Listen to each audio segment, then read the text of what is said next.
Hi friends, Sarah, the owner and maker behind Multifarious Nature. Thank you so much for joining me today. If you're a new viewer, welcome, and if you're a returning viewer, big welcome back. I'm glad you guys are here for another episode. So many things, so many projects that I've been working on as far as wool end of things, and I'm just really excited about Michigan Fiber Festival. I've been prepping for that a lot, and it's really exciting. But I wanted to show you guys what I've been working on. So speaking of Michigan Fiber Festival, this is a work in progress, but it's also a sample. So I'm knitting, I don't have anybody that I have reached out to make samples, so I am the sample maker. I guess I should tell you what I'm wearing. It totally doesn't go with what I'm wearing today, but I'm cold, so I threw on a shawl. This is the Stoker shawl by, what is her name? She is Vine. Here we go. I knew this color was going to be tricky. She's the dyer behind Vine Yarns, and Kristen Lur, I think is her name. And this is one of her patterns. It's called a Stoker. It's a beautiful shawl with lots of beautiful lace work on the bottom. This is my Nightshade colorway, which I love. Speaking of another sample. So this... I haven't worn a bunch, actually, so I kind of forgot about it. I had finished it, I put it on my little shawl rack over here, and I just forgot about it. So it's fun that I wanted to throw that on, just to have something cozy to wear. Little tassels on all ends. It's a really fun knit if you're looking for a relaxing shawl. For the most part, very relaxing. And then when you get to, there's like bubbles down the center. And then there's, of course, the lace work, which is really fun. It's not overly complicated. So, yeah, definitely recommend it if you want something fun. Okay, as far as more sample knitting, I cast on a new project.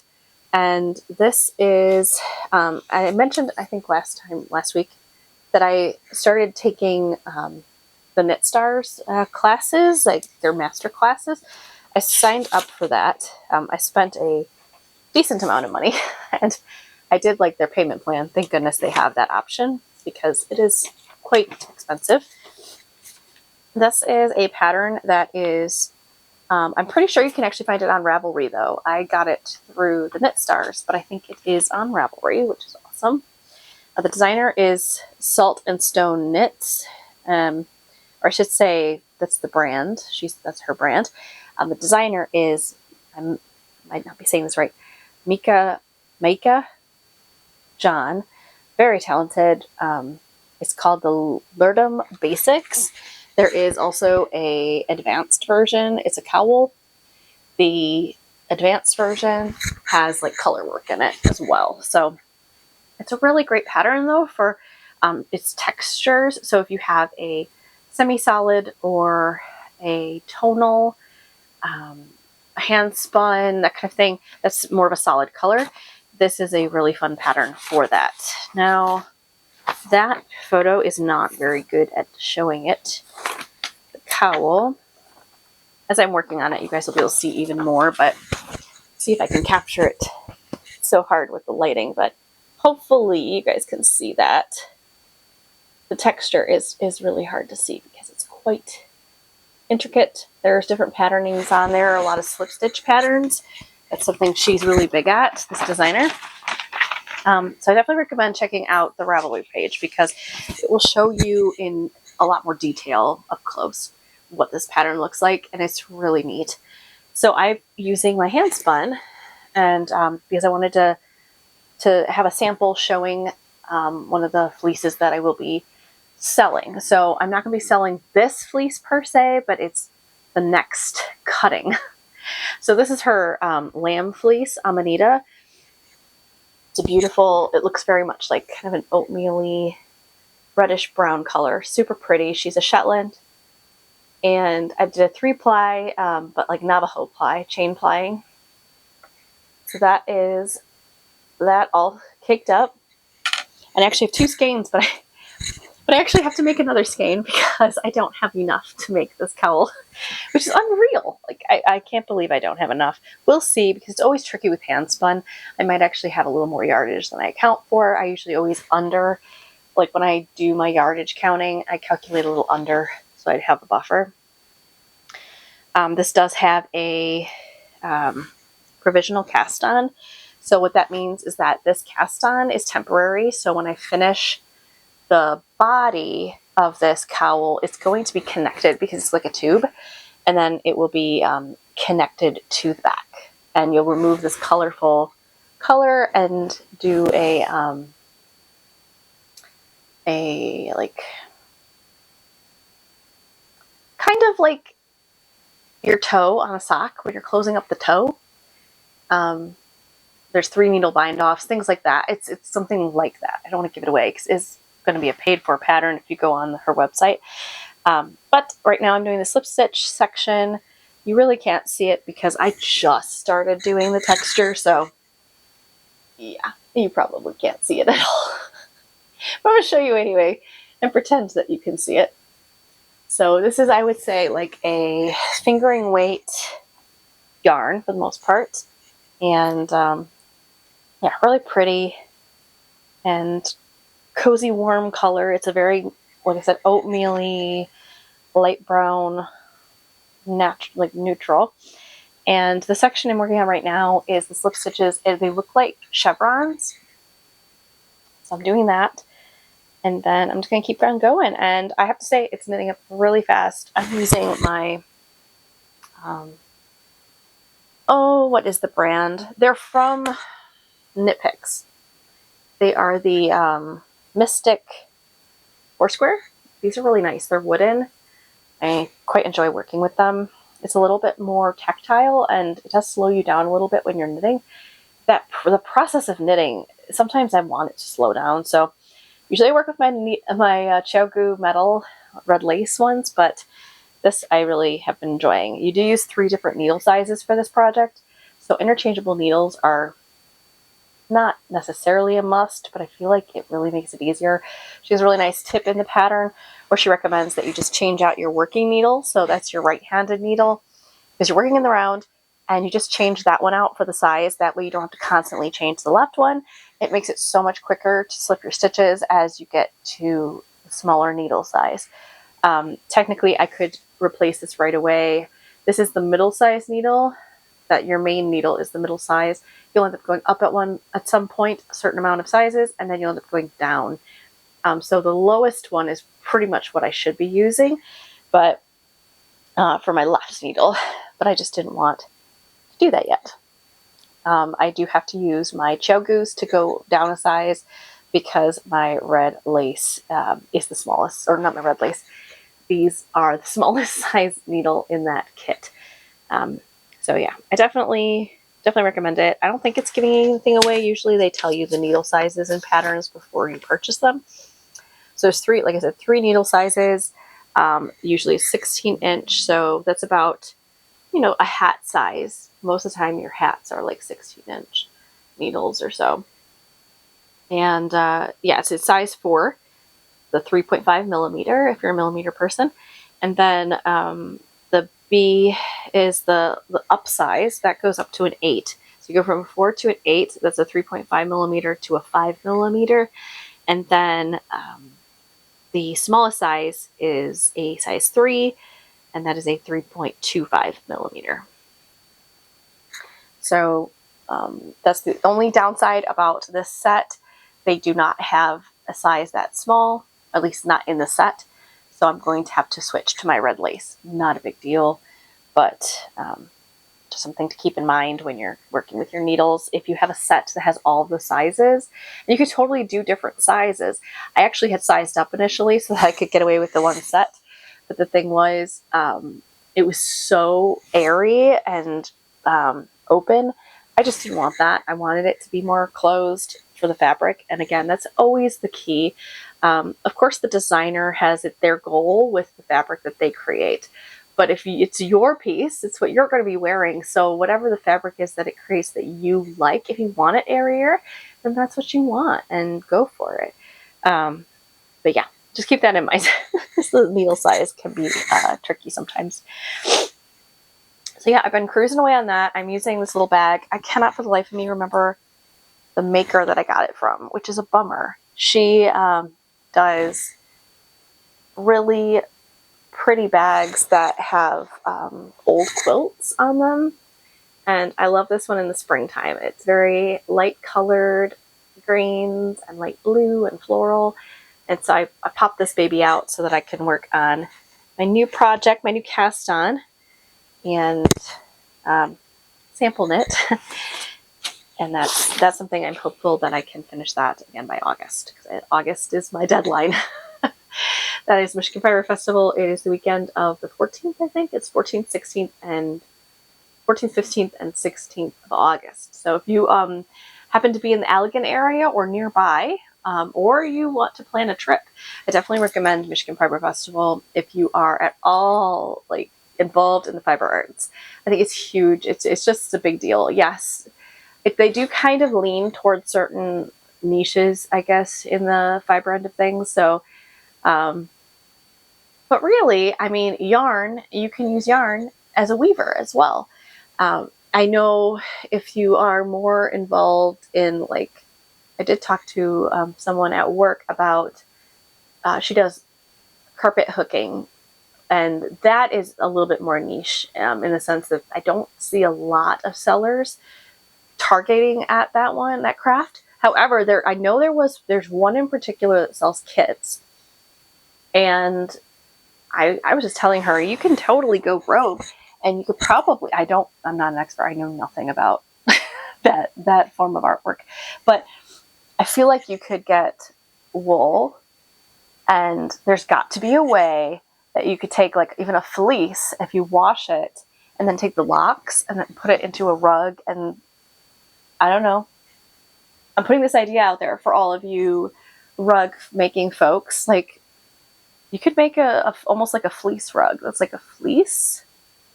I think that'd be really cool. I think it'd be really cool. You see a lot of these. I made one. They're faux, what do you want to call it? Hides, because they're non-kill. They're felted on the back, so that sheep is still walking around. Can produce another one. So that's something that you could probably do, something similar to that. And I think it would be really neat. I just don't know how to do it, but you should try it if that's your thing. Anyway, there's my Michigan Fiber Festival plug for the moment. I'm probably going to do it again. I love Michigan Fiber Festival. I have gone, I don't even know anymore. Has it been 6 years, 5 years? I've gone a lot, and I really enjoy it. Every year, it's just wonderful. Every year, I have a great time. So, and I highly recommend if you can go for at least 2 days. You can make it at least 2 days. I highly recommend that. All right, so I've been cruising around. Speaking of my little blouse that I'm working on for Michigan Fiber Festival, this is by Jessie Made Designs. It is the Flutterbutt shirt. It is a design that's been around for a bit.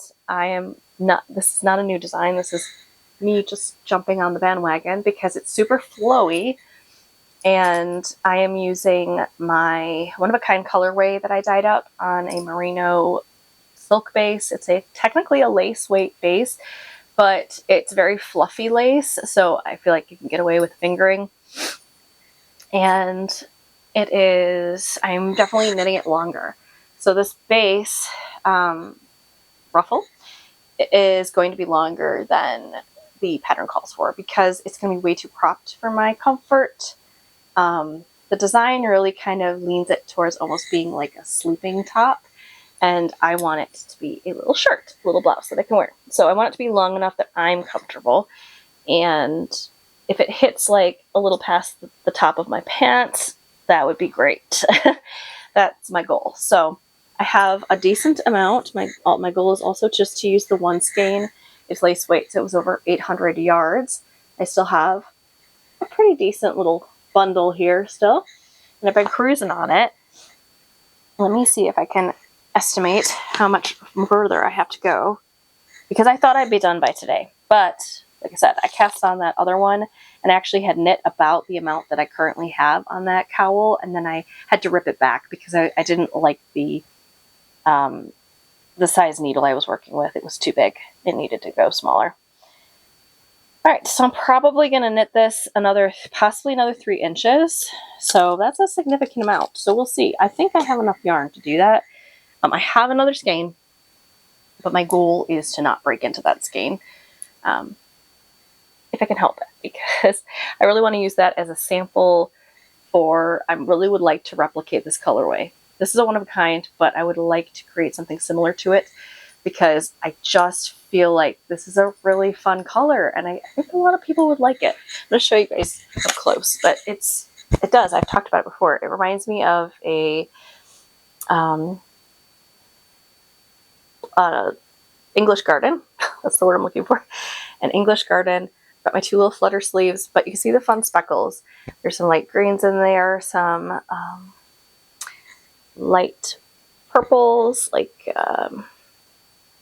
violet, what I'm looking for, violets. There's this really pretty wash of color that is kind of a pink. Now, the silk content in this definitely affects the color. It makes it much softer. If I had done this on 100% merino, it definitely would be darker in color. But it's just the shine in here. It's just so pretty. I love this colorway. And it wasn't one of a kind because the base color, this like pinky mauve color, was actually a mix of a bunch of dyes that I had remnants of.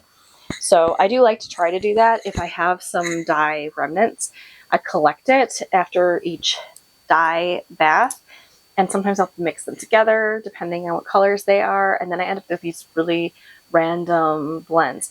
I know I've also heard this reminds others of like Monet, like watercolors, the lilies, and I could see that. That's actually one of the other things I was thinking of. It reminds me of there's one particular painting by Monet that this reminds me of, and it's like the water lily painting.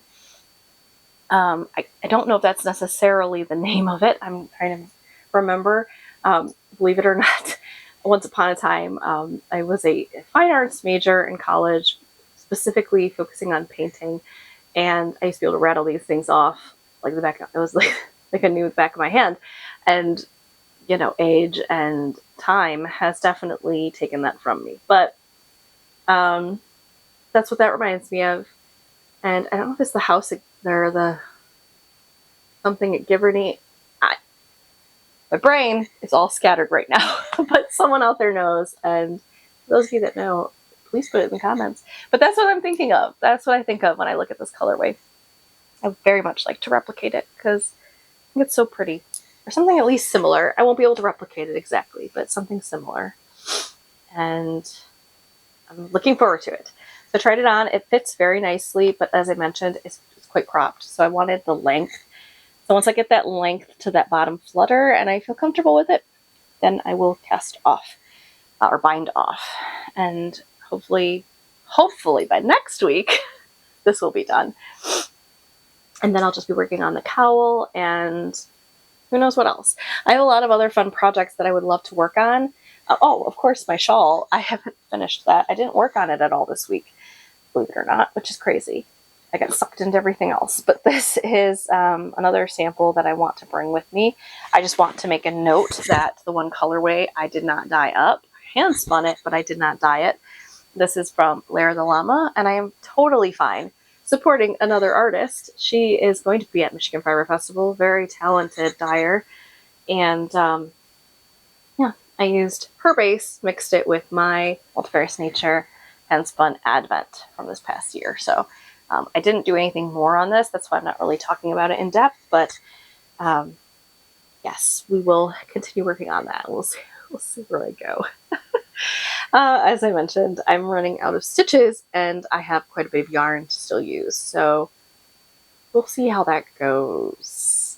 Yeah, because I really want to use up all of my Advent on this. So might just jump from the Clun Forest. I just had so much yardage apparently because I still have this much Clun Forest left. And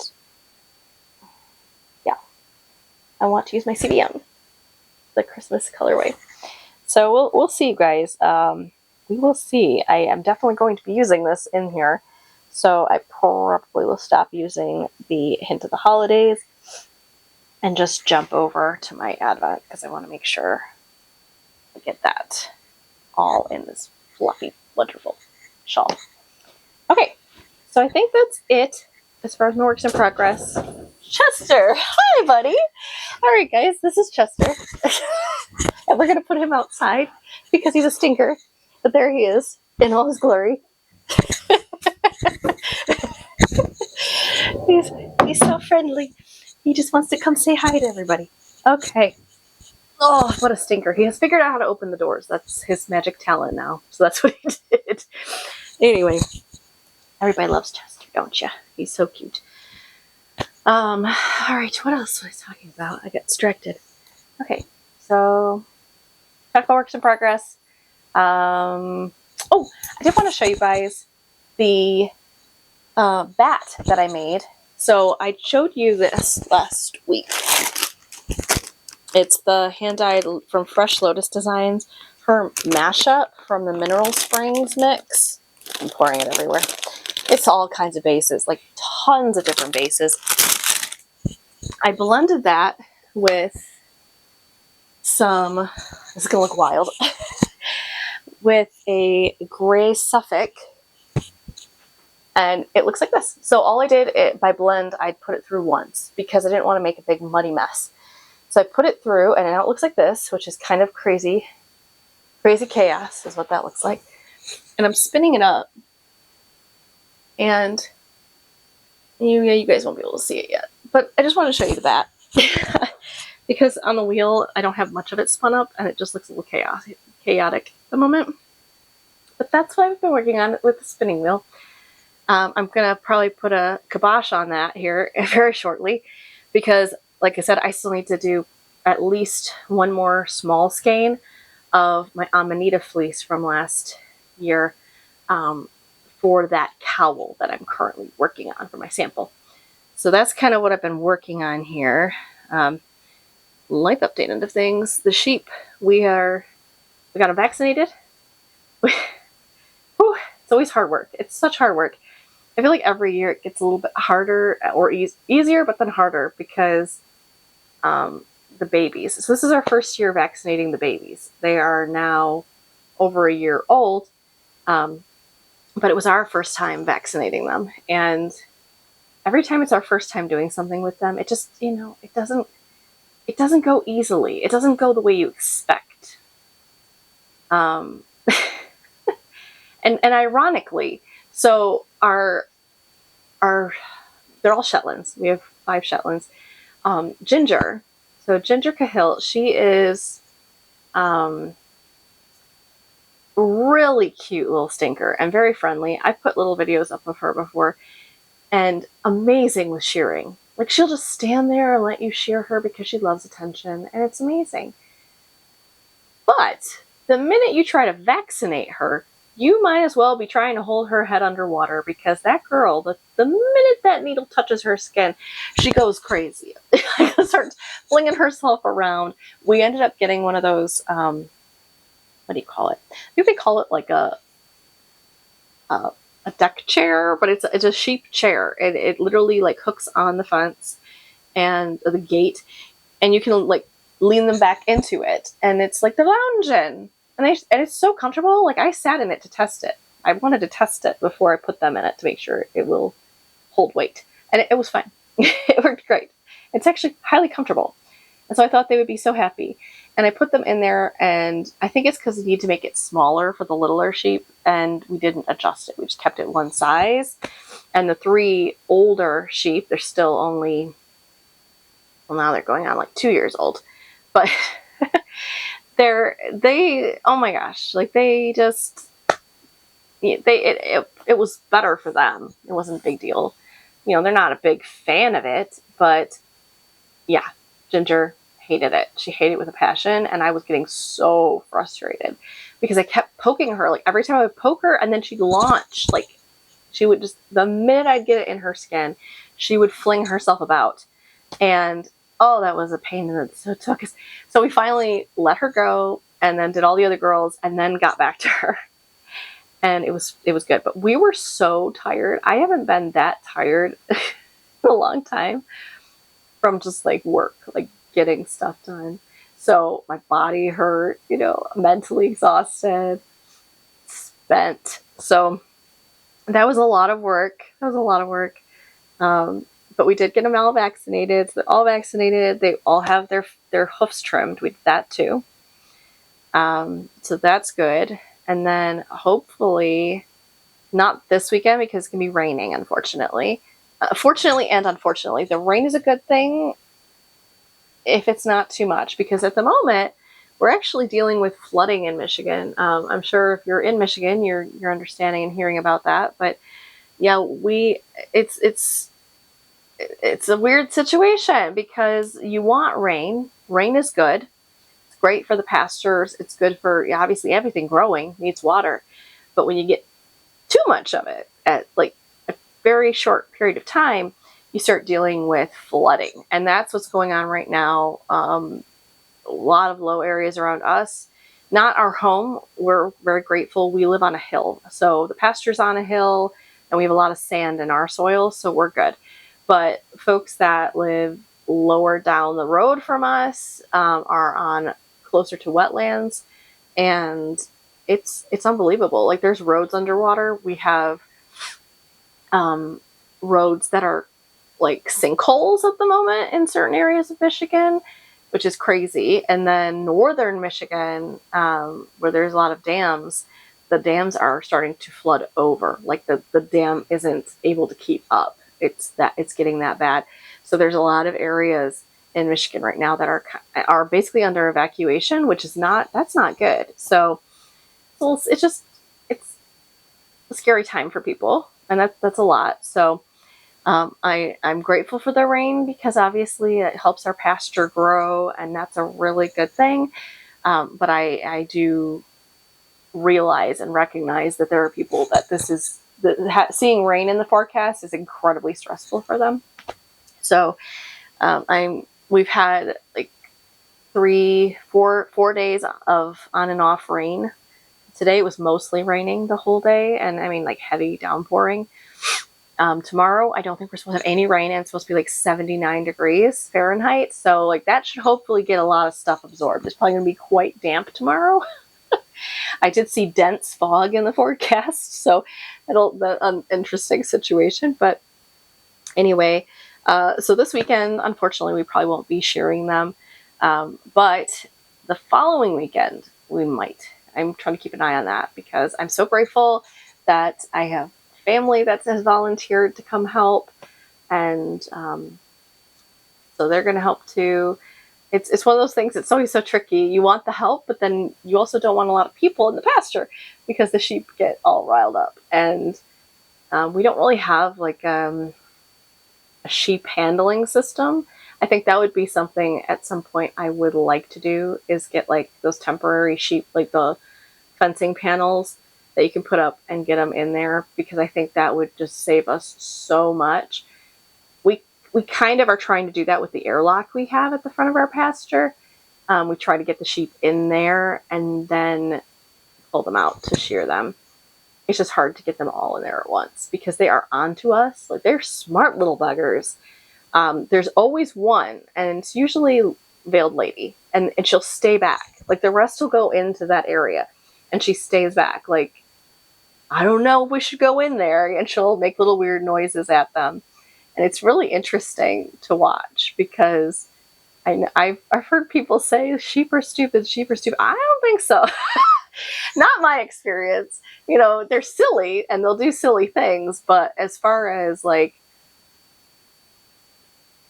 danger and this and that, I mean, who knows? But I definitely, I do see some intelligence there and plotting and like, hey, don't go in there. It's not a good idea. They're gonna get you, So I do find it quite comical. Anyway, but yes, I'm looking forward to it. I like shearing. It is, again, a lot of hard work. It usually takes us hours And I would love to get all 5 of them done in one day. If I could do that, that would be amazing. And that is the goal someday, is to get them all done one day. Half the time we just can't get them all collected at once, and that's half the battle. And then, we had Midge last year who decided, she's the goat sheep, and she decided that she was going to buck him like a little bronco and go crazy. Because it was her first time being shorn. So see, there you go. It's always the first time with the little ones. It's always a project, and trying to understand like how they're going to react and how it's going to go. So my hope, I don't know if that's going to be the case, but my hope is that she'll be a little calmer this year. But yeah, who knows? Who knows? That'll be an experience, I'm sure. And you guys will get to hear about it, of course. I always love to share stories from the pasture. But anyway, I'd love to hear what you guys are up to. I'd love to hear what you're working on. I hope you are able to have nicer temperatures by you. Hopefully you're in an area like that. And you're getting more daylight, more sunlight. That's really a treat. I'm so grateful right now. I'm looking out and the sun is out. It was not out for a while there. So that is really nice. And speaking of which, I'm going to go out and deal with the sheepies here. We just got a bunch more straw for them, which I'm grateful for. We were able to get some hay. That was a little nerve-wracking there for a bit because this winter was so cold. We had a really cold winter. It was a very hard winter for animals. And they were eating hard to try to stay warm and that kind of thing. And so we went through hay a lot faster than we normally do. And yeah, I basically needed to get more before the new season cutting has come. And that's always nerve-wracking because trying to find it when most folks are either sold out or they're on their bottom barrel for themselves as well. So I'm incredibly grateful that one of our feed mills here did have some. It was expensive, of course, end of the season. It's the bottom of the barrel, so they do truck charge, unfortunately. But I'm grateful that we were able to get our hands on some, and because that's very stressful. That's what they eat. So if you don't have that, the grass is just, there's not enough of it. And they really need that balance, is my understanding. Really need some dry hay in there. They don't eat a lot of it when you have the fresh pasture, but you do need that balance of a little bit of that. I'm pretty sure, from my understanding, is that that's a good idea. So you don't get bloat. And so that's the thing. I need to go clean out their hut. Probably going to have to do that today, because either today or tomorrow, because it's supposed to rain again on Saturday. It's never ending, and you definitely need to clean it when it's like that, because they spend so much time in their hut when it rains that much.